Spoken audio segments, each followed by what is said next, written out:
तो दोस्तों आपने कई बार देखा होगा कि कई लोग अपनी दुर्बलता के कारण काफ़ी हीन भावना का शिकार हो जाते हैं, यानी कि लो कॉन्फिडेंस। और यही दुर्बलता व्यक्ति को बहुत तरीक़ों से परेशान करती है, चाहे वो उसकी परफॉर्मेंस प्रोफेशनल लाइफ में हो, चाहे वो उसकी परफॉर्मेंस एक मैरिड लाइफ में हो।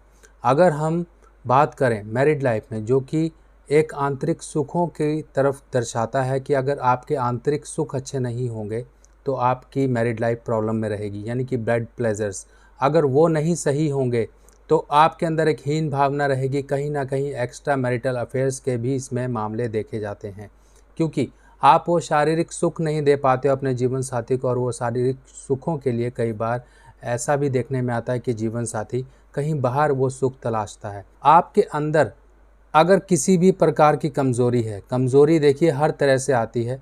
या तो वो कमज़ोरी एक तरीके से आपकी आएगी कि आप कोई एफ़र्ट्स नहीं करोगे, और वो एफ़र्ट्स ना करने के कारण आप अपने आगे यानी कि अपने जीवन में पता नहीं कितने मौके खो दोगे।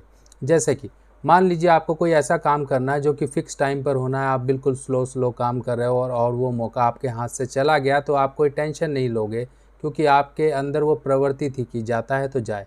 पर अगर इसी के ऑपोज़िट आप एक एक्टिव पर्सन हो और आप किसी भी मौके को अपने हाथ से जाने नहीं देना चाहते हो, तो आप एकदम चुस्त दुरुस्त रहोगे, समय के पक्के पाबंद रहोगे। यही एक काबिलियत और एक परेशानी को दर्शाता है शुक्र 11th हाउस, यानी कि 11वें खाने का शुक्र। जिसकी भी कुंडली में 11वें खाने में शुक्र होगा तो ऐसे केस में क्या होगा कि इंसान के अंदर शारीरिक दुर्बलताएं आती हैं, यानी कि कमज़ोरी, क्योंकि शुक्र हमारे वीर्य को भी दर्शाता है।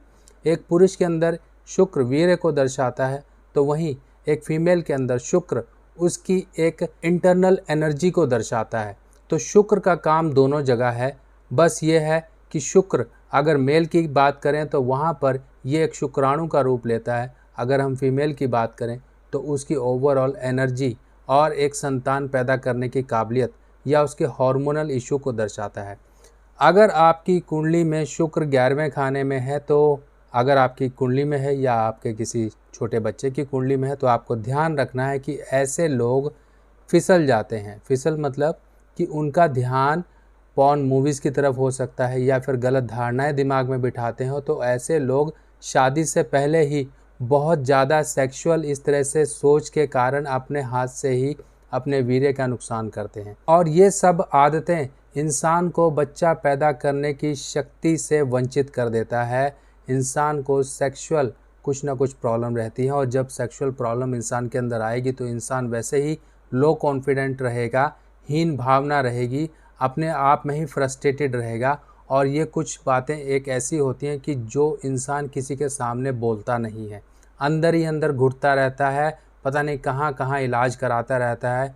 जो उसके मन में आता है उस तरह के वो ट्रीटमेंट लेता है ताकि वो अपने शारीरिक दुर्बलता को दूर कर सके। तो अब आपको टेंशन नहीं लेनी है, क्योंकि मैं आपको एक ऐसा नुस्खा और एक ऐसा उपाय बताने वाला हूं जो कि आपके शुक्र से आ रही आपकी परेशानियों को दूर करेगा। आपको क्या करना है, यहाँ पर शुक्र को शनि की मदद देनी होती है।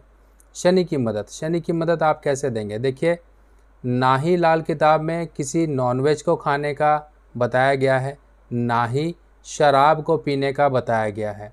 यानी कि शराब आप पैग 2 पैग ले रहे हैं तो वो शराब की कैटेगरी में आ जाएगा। पर एक चीज़ का ध्यान रखिए कि दवा और दारू, इन दोनों में फ़र्क होता है। अगर आप दारू को भी दवा के रूप में लोगे तो आपको फ़ायदा करने लगेगी। जैसे कि शनि खाना नंबर 4 के लिए कहा जाता है कि 4 बूंदें आपको शराब की पानी में मिला के पीनी है, तो वो आपके लिए दवाई का काम करेगी।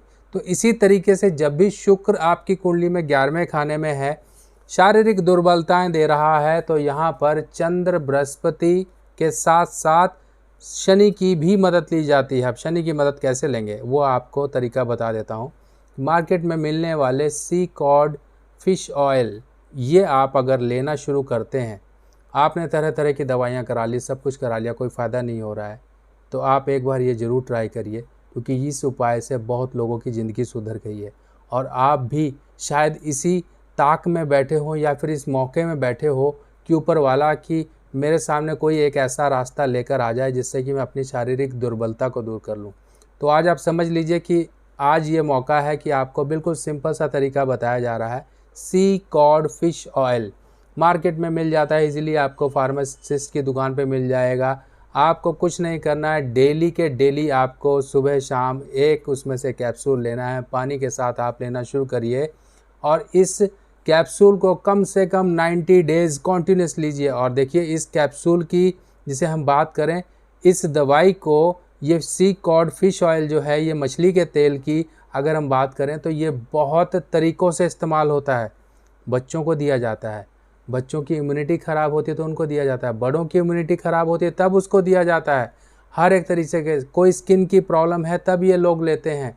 बहुत सी आप इनको पढ़ेंगे इसकी बेनिफिट्स तो आपको पता लग जाएंगे। यहाँ मैं बेनिफिट्स ना बता के आपको सीधा तरीका बताना चाहता हूँ कि इस तरीके से आप ये काम कर सकते हैं और आपको 100% इससे रिलीफ मिलेगा। और दूसरा उपाय होता है कि आप दूध में सोने की एक सलाख, यानी कि जो रॉड होती है, उसको पहले गैस पे गरम करिए।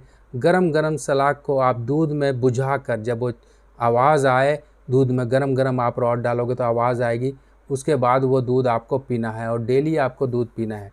इसके पीछे लॉजिक और तर्क ये है कि जो दूध है वो चंद्रमा है, जो सोने की सलाख है वो बृहस्पति हैं और जो अग्नि है वो मंगल है। यहाँ पर बृहस्पति, मंगल और साथ ही साथ चंद्र की मदद लेके हम शुक्र को सही करते हैं, अपने शरीर में आई हुई दुर्बलता को सही करते हैं। और इस कैप्सूल को लेने के लिए कोई लिमिटेशन नहीं है।